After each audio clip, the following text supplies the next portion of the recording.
So hey guys, শুভ সকাল।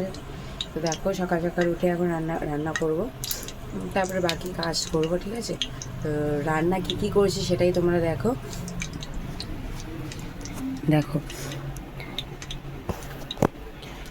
করলা ভাজা, পটল ভাজা, আর এদিকে আছে হলো কাঁকরোল ভাজা, ঠিক আছে।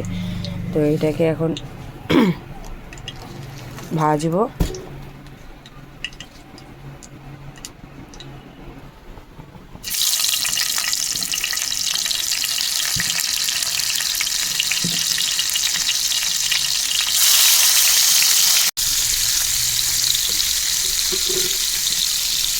আর সঙ্গে আছে ডাল।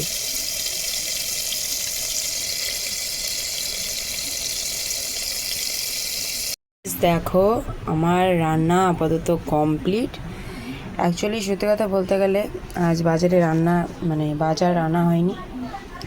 যখন বাজারে আসে তখন আমার শাশুড়ি মা আবার রান্না করে নেবে, ঠিক আছে। তো আপাতত আমি বাকি কাজ করে নিই, আরও ঘরে যা যাবতীয় কাজ থাকে সব কাজ করে নিই। তখন তোমাদের সাথে টাটা বাই।